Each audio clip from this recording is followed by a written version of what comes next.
Assalamualaikum warahmatullahi wabarakatuh. Perkenalkan, kami dari kelompok 9 yang beranggotakan 3 mahasiswa. Yang pertama, ada Aurelia Tasya Angelita. Yang kedua, ada Reza Nia Azizah.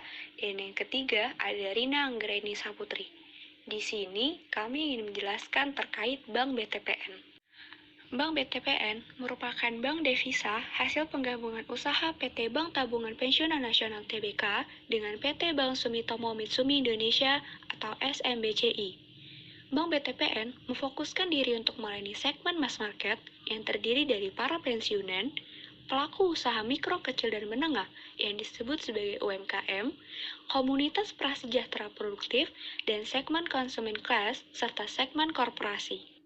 BTPN didirikan di Bandung, Jawa Barat dengan nama Bank Pegawai Pensiunan Militer atau yang disingkat sebagai Bapemil, memperoleh izin sebagai bank komersial yang berganti nama menjadi Bank Tabungan Pensiunan Nasional atau yang sekarang disebut sebagai Bank BTPN. Memiliki visi dan misi. Visinya menjadi bank pilihan utama di Indonesia yang dapat memberikan perubahan berarti dalam kehidupan jutaan orang, terutama dengan dukungan teknologi digital. Lalu, misinya yang pertama, menawarkan solusi dan layanan keuangan yang lengkap ke berbagai segmen retail, mikro, UKM, dan korporat bisnis di Indonesia, serta untuk bangsa dan negara Indonesia secara keseluruhan. Yang kedua, memberikan kesempatan berharga bagi pertumbuhan profesional karyawan Bank BTPN.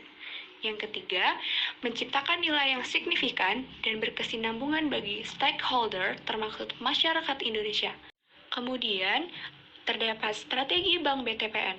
Yang pertama, Bank BTPN melakukan pengembangan dan peningkatan portofolio produk layanan keuangan berkelanjutan serta pengembangan sumber daya manusia sebagai bentuk pengenalan dan mitigasi risiko lingkungan dan sosial dari kegiatan perbankan dalam pengembangan organisasi, kebijakan, proses dan integrasi lingkungan, serta sosial dan tata kelola yang disebut sebagai LST. Yang kedua, Bank BTPN mendukung pembangunan pemerintah Indonesia sebagai bagian dari upaya memenuhi target-target pembangunan berkelanjutan skala global dalam rumusan Sustainable Development Goals atau yang disingkat sebagai SDGs.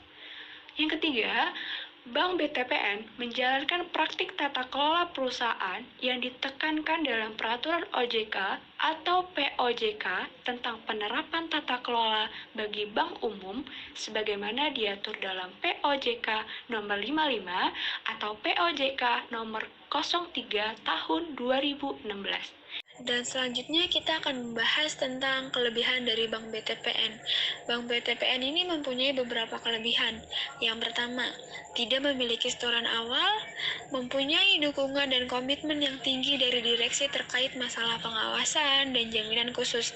Yang ketiga, mempunyai 3 fitur keuangan, dan yang terakhir, adanya stabilitas di dalam struktur organisasi perusahaan. Bank BTPN pun mempunyai beberapa peluang, yaitu persetujuan anggaran oleh Dewan Direksi, adanya proyek pengembangan di cabang luar daerah atau luar kota, dan yang terakhir adanya rencana pembentukan unit-unit baru. Kekuatan Bank BTPN pun mempunyai beberapa kelemahan, yaitu ATM BTPN masih cukup terbatas untuk dapat menarik uang secara tunai karena tidak semua wilayah memiliki banyak lokasi ATM tersebut. Pengawasan belum berjalan maksimal, koordinasi antar unit terkait masih lemah, sistem pemeliharaan belum terupdate, dan terakhir adanya perubahan struktur organisasi, operasi, dan teknik. Ancaman yang harus dihadapi oleh Bank BTPN antara lain yang pertama pemilihan rekan kerja yang tidak tepat, komplain dari user, dan yang terakhir adanya persaingan dengan bank-bank lain. Kode etik Bank BTPN. Kode etik merupakan bagian dari budaya perusahaan yang mencerminkan penjiwaan dari nilai-nilai utama pada Bank BTPN. Bagi Bank BTPN, kode etik berfungsi sebagai pedoman dasar bagi anggota Dewan Komisaris, direksi, pihak independen, dan seluruh karyawan dalam bersikap dan berperilaku.